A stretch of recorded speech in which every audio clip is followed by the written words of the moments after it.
The midday sun poured through the tall windows of the elite high tower academy, gilding the rows of polished desks in golden light. The hum of air conditioning blended with the scribble of pens and the steady voice of Miss Gardner, who paced at the front of the room with all the poise of someone used to control. In the back row, nearly swallowed by a uniform too worn to hide its fraying edges, sat Sienna Hayes.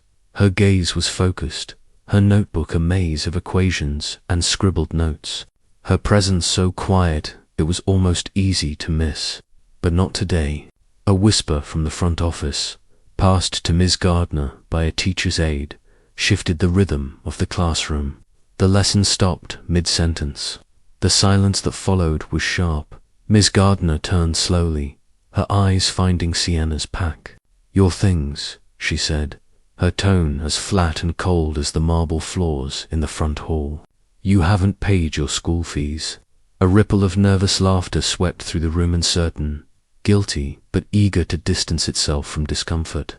Sienna didn't move. Her pencil hovered above her notebook, trembling slightly. In her grip, her eyes flicked around the room, not in search of help, but as if willing herself to disappear. Kylie, her best friend, with a shock of curly hair and a fierce glare, pushed up from her seat. "That's not fair. She's one of the smartest kids in here," she said, voice cracking with anger. But Ms. Gardner didn't waver. "This is a school, not a charity," she replied, already turning back toward the board. The implication hung in the air like smoke. Slowly, mechanically, Sienna gathered her books.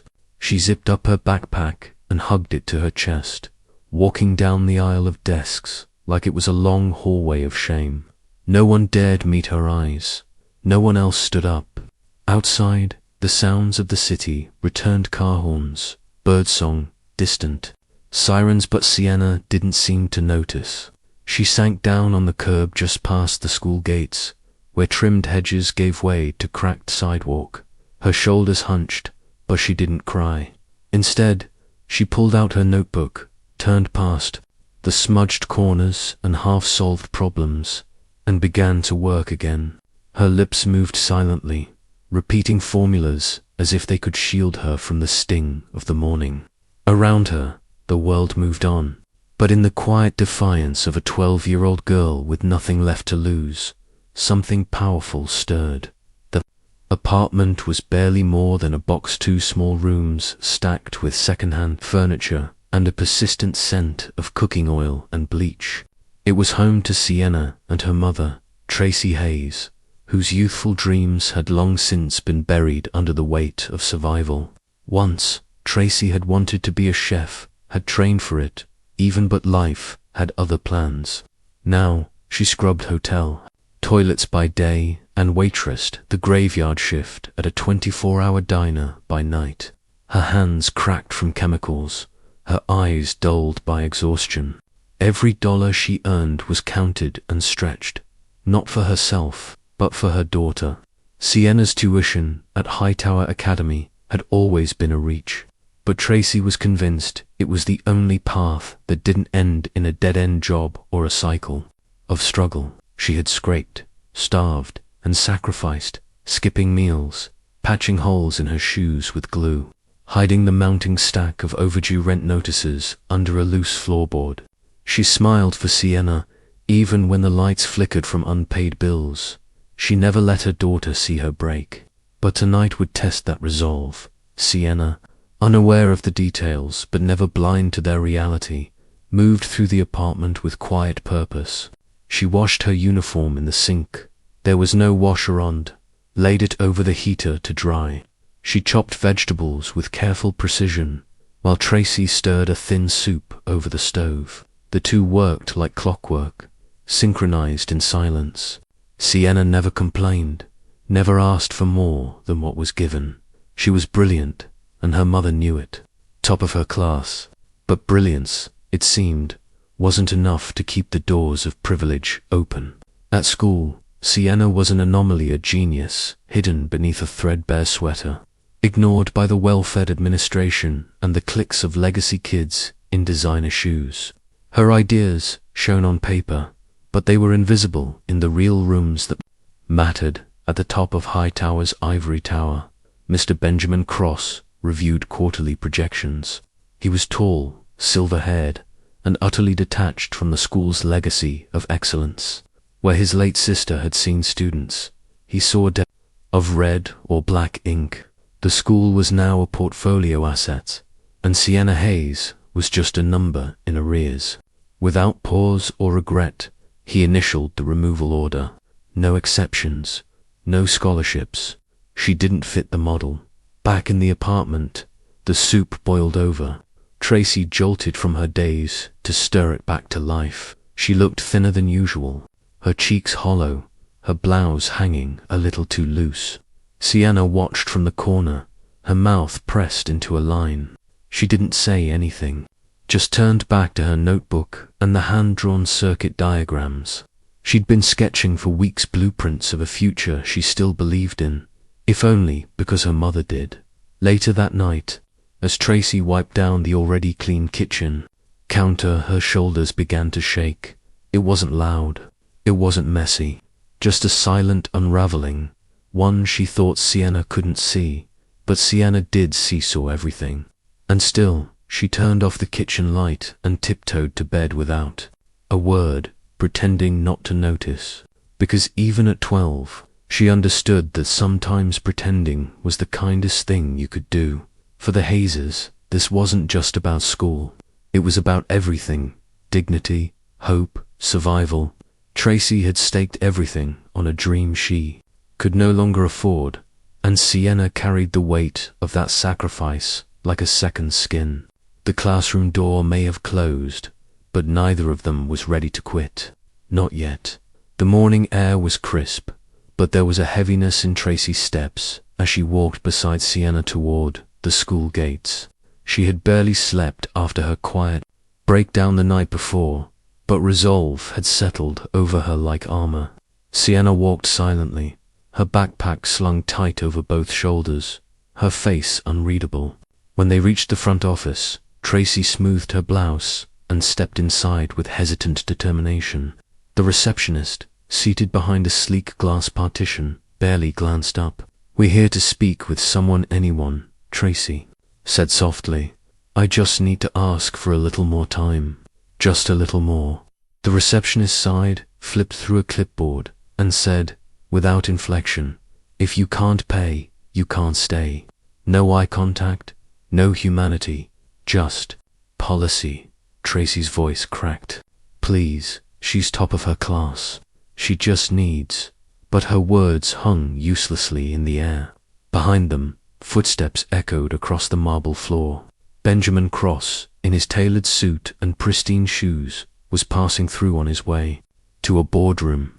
He paused briefly as the sound of Tracy's pleading caught his attention. His eyes landed on the woman hunched in front of the desk, her hands clasped together as if in prayer, and the quiet girl beside her, straight-backed, unspeaking. Sienna looked up at him, her gaze unwavering. In that split second, something in her eyes, sharp, steady, unafraid, reached out like a hand through glass. But Mr. Cross looked away. Not his problem, not his concern. He adjusted his cufflink and continued walking. Outside, the sun felt too bright. Tracy's shoulders sagged under the weight of humiliation as they walked back toward their neighborhood. She didn't speak until they were halfway home. "I'm so sorry, baby," she whispered. "I thought maybe if they saw how much it mattered." Her voice faltered. Sienna didn't flinch. "It's okay, Mum," she said calmly. "I can learn from books. I'll teach myself." Her tone wasn't bitter. It was matter-of-fact. But that made it worse. Tracy stopped walking. "You shouldn't have to fight this hard just to exist," she said, voice breaking. The words came out raw, tired, desperate. For a moment, neither of them moved. Then Sienna reached for her mother's hand. That night, long after Tracy had fallen into an exhausted sleep, Sienna sat at the kitchen table, her fingers smudged with pencil graphite. She stared at the blank page in front of her, then began to write. The letter wasn't long. It wasn't emotional. It was clear and steady, like her. She didn't ask for charity. She didn't beg. She simply promised to earn her place.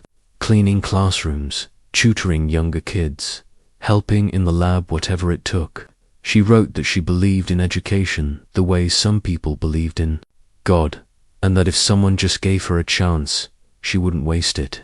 When she was done, she folded the paper neatly, slid it into an envelope, and walked a few blocks back to the school under a blanket of stars.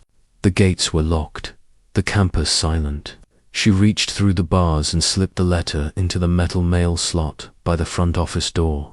Then she stood there for a moment, her hands curled into fists inside her sleeves, her breath fogging. In the cool night air, she didn't cry, she didn't hope. She simply turned around and walked back home. Whispers spread like wildfire through the halls of Hightower Academy. Kylie, furious and heartbroken, had told anyone who'd listen what had happened to Sienna.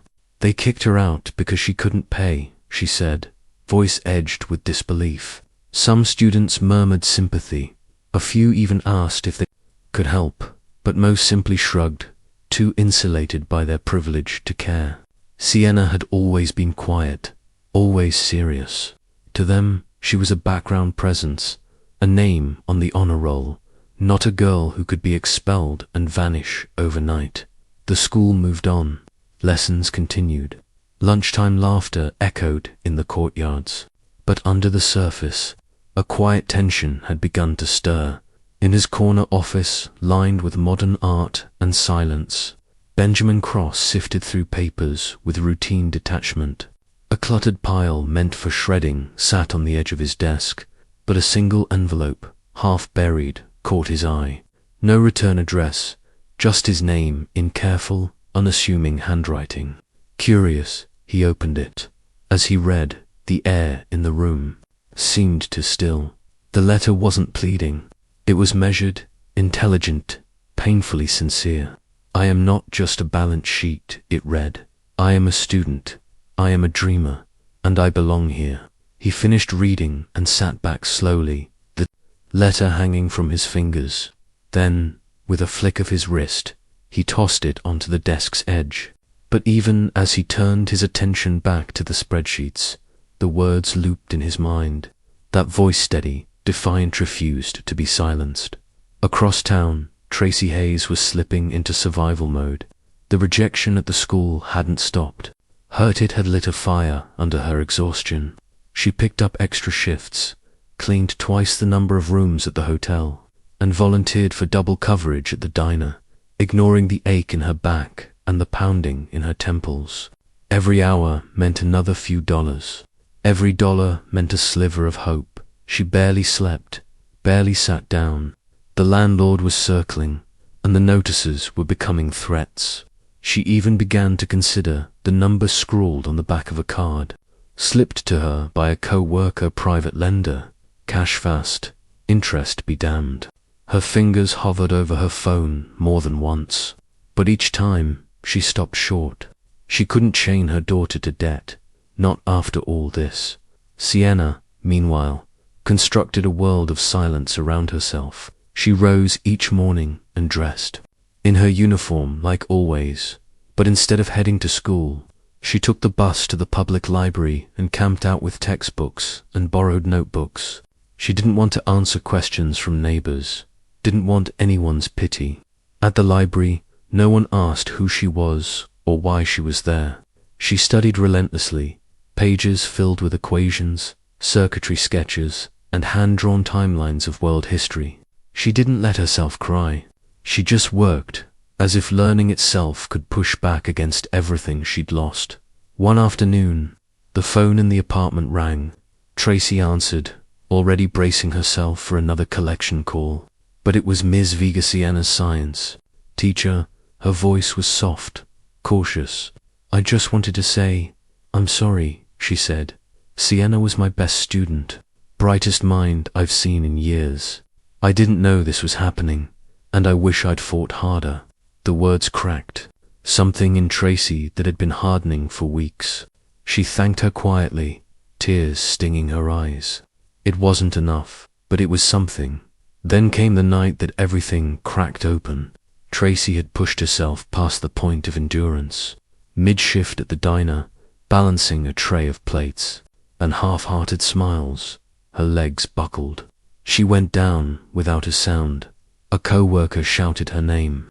Sienna, waiting at the corner for her mum's break, was called inside. She rode with her in the ambulance, gripping her mother's hand, her own face calm and pale. At the hospital, nurses moved quickly, murmuring about dehydration, overwork, stress.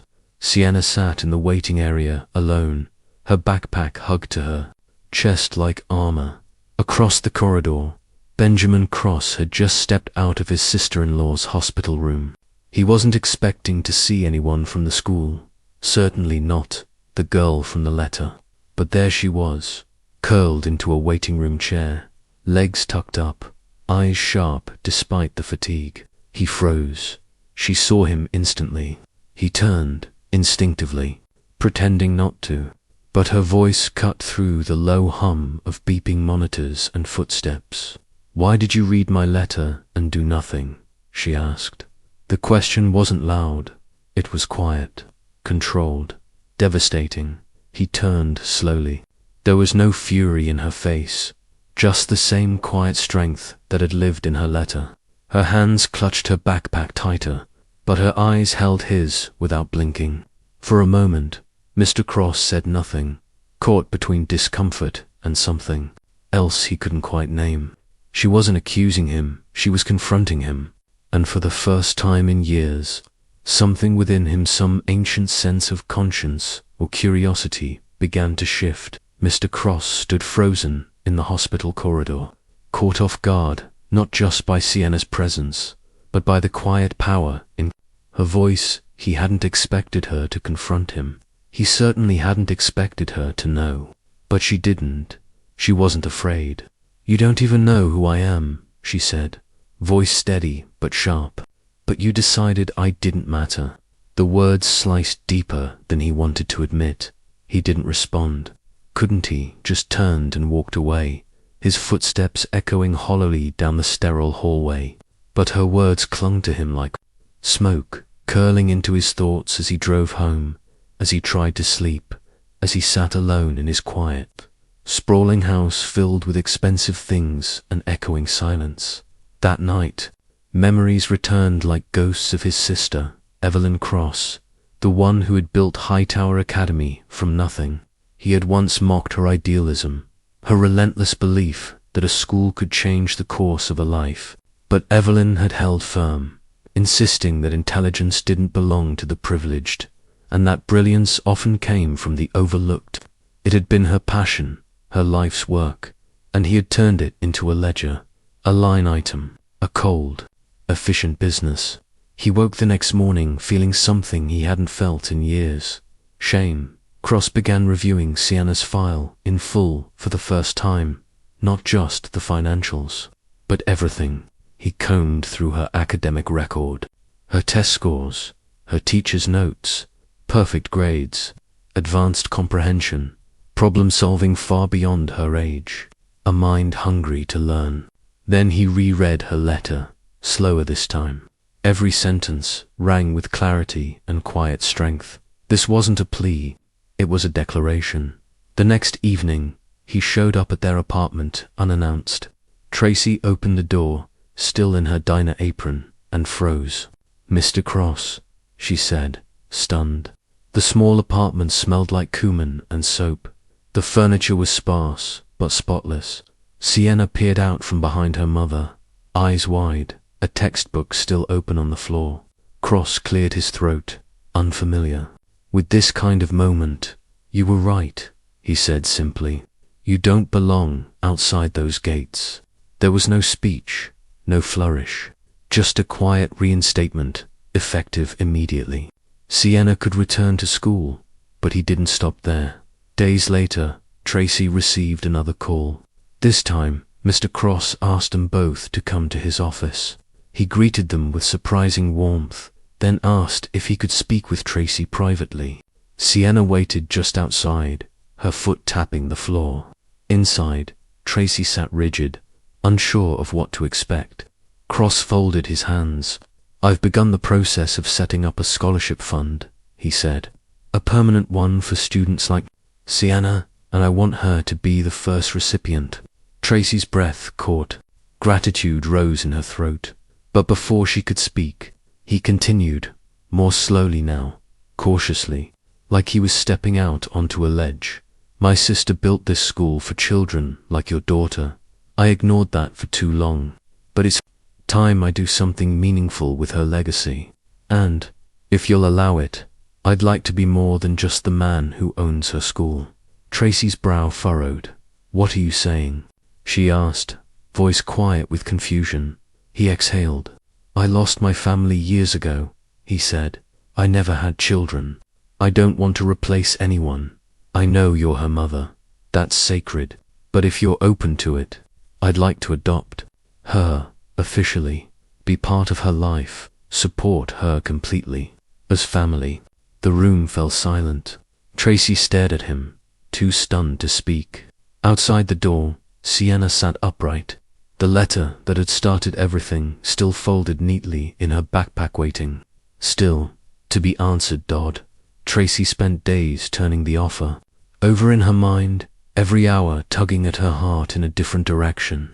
She watched Sienna sleep at night, her small frame curled beneath a mountain of books, and wondered if saying yes would mean giving something up poor, giving her daughter something more.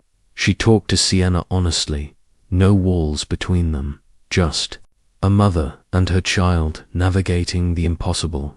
They cried together, unsure of what this change might mean, afraid of losing each other or what little normalcy they had left. But when they looked at Mr. Cross, they no longer saw the cold man who had signed her away with a pen stroke. They saw someone different, now still flawed, still learning, but trying to make right what he'd let go wrong. A man grasping for redemption through the only way he knew how, by giving everything he could to a girl who had reminded him what his sister had once believed in. In the end, Tracy said, yes, but on her terms. Sienna would never be separated from her. No legal walls, no erasure of motherhood. They would do this together. A shared effort, a shared future. Mr. Cross agreed, humbled and grateful. He didn't want to replace anyone. He just wanted to be part of the foundation beneath her feet. And then came the change. With his resources and renewed purpose, Mr. Cross launched the Future Stars Program, an initiative that offered mentorship, scholarships, meals, and emotional support for underprivileged students like Sienna.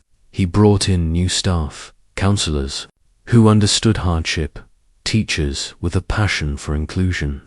Hightower Academy began to transform not into a charity, but into a place where brilliance wasn't measured by bank accounts.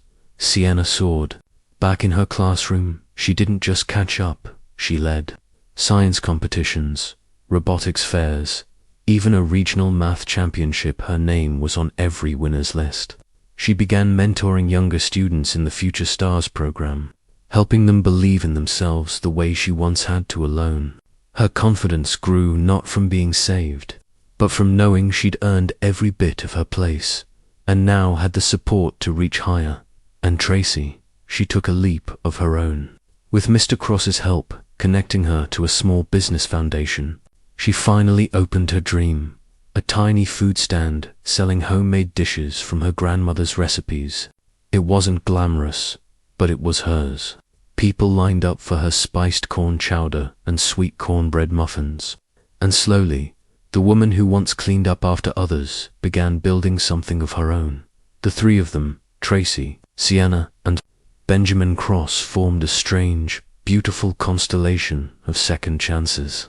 Not a traditional family, but one built on choice, respect, and quiet acts of love. Around their dinner tables, sometimes in Tracy's tiny kitchen, sometimes in Cross's sprawling house, they learned how to laugh together, how to argue gently, how to forgive. And though their paths had begun far apart, they were now moving forward, side by side, bound not by blood, but by the kind of loyalty and courage that creates something even stronger. a future none of them could have imagined alone. A year later, the auditorium buzzed with excitement as finalists took the stage. At the regional inter-school science fair, the spotlight fell on Sienna, Hayes, now 13, taller, more confident, but still wearing the same quiet determination that had carried her through every storm. Her project, a sustainable water purification system using low-cost materials, had just been announced as the first-place winner. As she stepped forward to accept the award, applause filled the room, but her eyes scanned the crowd for only two faces. There in the front row, her mother stood with hands pressed over her heart, cheeks wet with tears. Beside her, Mr. Cross clapped slowly, eyes glassy, a smile stretching across a face no longer cold but softened by purpose. When Sienna reached the microphone, she paused, clutching the engraved plaque in her hands. "I thought getting kicked out of school was the worst day of my life," she began, her voice steady and clear. "But it led me to a door I didn't even know existed. Sometimes your worst moment is just the beginning of your best chapter." The audience erupted in applause. Tracy sobbed openly, her pride too big for words, while Mr. Cross stood still, quietly overwhelmed his sister's legacy, at last, alive and shining. As Sienna stepped down from the stage, she walked straight into their arms, wrapping them both in a tight, unshakable hug. The three stood there for a long moment, no labels, no roles to define them, not perfect, not traditional, but whole. And as the lights dimmed and the crowd faded, they remained together, forged not by fate, but by choice, love, and the quiet power of never giving up.